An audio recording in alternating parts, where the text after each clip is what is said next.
I don't trust the premise of the question. So yes, I would like to see some validity to what they're saying before I indulge the premise, because I don't think that the premise, it's not something I'm going to accept at face value.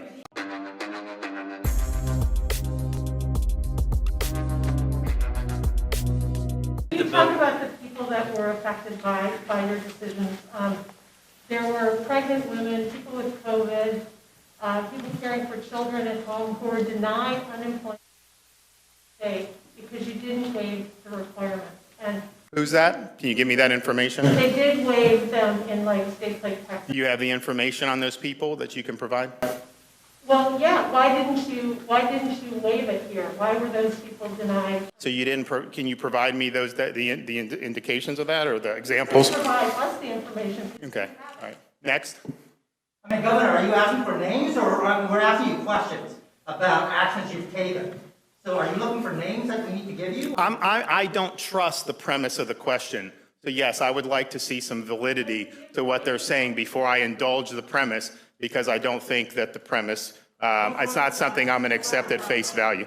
Okay, let's do something else. Yes, sir. Mayor, what's your take on the THC cap that's sort of moving to the House and is waiting for the Senate? I have not endorsed that, and it's not something that I'm pushing.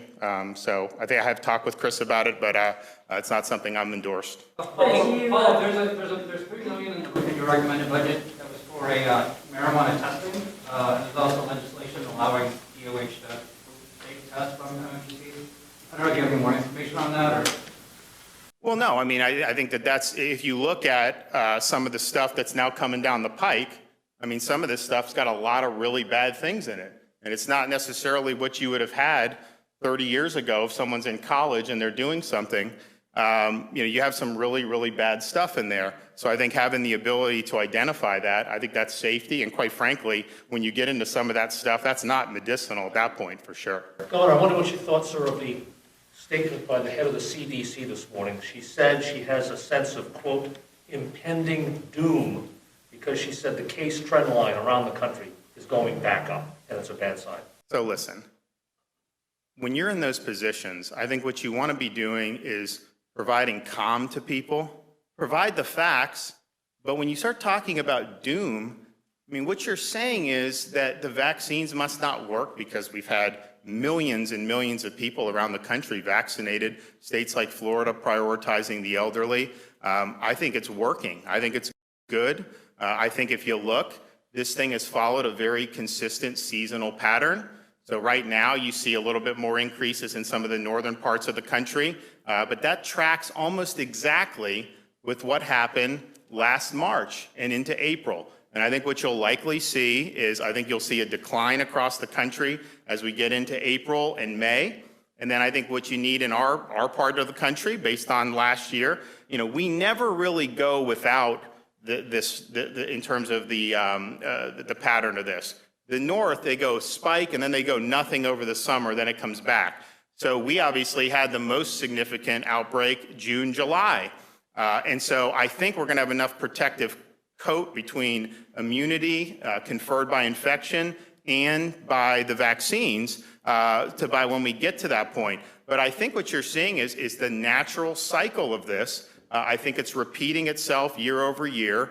And I think also when you look at, they say, oh, this state has all these new cases. But if you look, if they're all young people, and if the elderly people are protected, then you're not going to see a big surge in hospitalizations. And so in Florida, our peak hospitalized census for COVID patients was about 9,600 over the summer.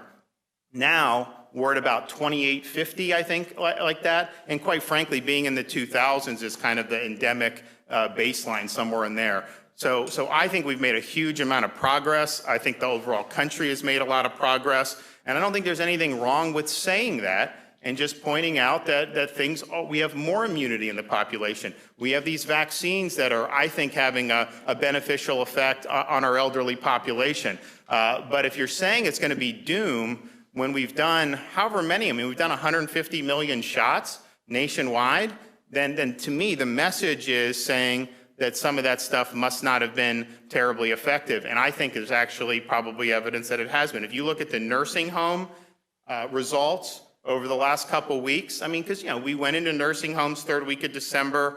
We obviously had a bigger task than most states because we've got almost 4,000 LTCs. But if you look at that, by the time you did the first and second dose, probably December, January, first dose, end of January, February, maybe even into March for the second dose. Now you're a couple weeks beyond that, and you're really starting to see the decline across the country. I mean, it's really exciting to be able to see that. There's a lot of people that have been protected by getting those vaccines out. So I think things are going well. Now, we anticipated a little bit of a blip up in March, just because that's typically what happens. You go December, January, it goes down in February, a little up in March, and then it goes down in April and May. But I think the hospitalizations have been very stable because of the Seniors First vaccine strategy. The fact is the folks who are getting testing positive tend to be people who are at very low risk for hospitalization, and that's a good thing.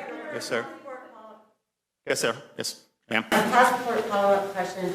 You say that there shouldn't be a requirement for shots to participate in, normal everyday life. The state has mandates for school children.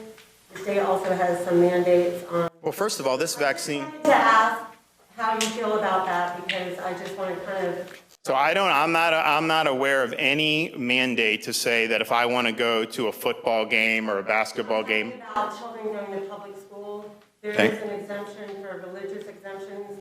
And I think those are important. I'm just trying to figure out how you feel about vaccination mandates for. So what I'm talking about is what we're going to do with this particular vaccine going forward. And first of all, this has not been approved for kids. It has not been. Now they're going to try that. But I also think this particular vaccine would be totally inappropriate to mandate for kids, given how low of a risk kids are to COVID-19. I mean, if you talk to folks, the respiratory hospital admissions for respiratory viruses for children this year, dramatically down year over year this winter compared to what it was in kind of the normal flu season. And that's an indication. And so it's not approved for kids. If it would be approved for kids, I would not support mandating it for kids. In fact, I mean, I think given how low risk COVID is and given how low of a risk the school setting is, it wouldn't make any sense to do that. But our vaccine passport is specifically focusing on the COVID-19 vaccines, the EUA that are under EUA. And this would be, to understand, if you do a vaccine passport to say, yeah, if you want to go to a movie theater, or you want to get on a plane, or you want to do that, that is a bridge further than we have ever gone in this country, without question. And it's a little bit different saying that versus saying, hey, with the measles or somebody in a school setting, which is obviously, could be very problematic. So we're not going to do it. This would be an unprecedented expansion, I think, of using this both with public or with private power. And that's why I think that businesses should not be allowed to be doing this either, because I think it just puts us down a slippery slope, and I think it'll end up being in a situation that we'll live to regret in the future. Okay, well, we'll have more stuff tomorrow. Thank you. Governor, did you pick this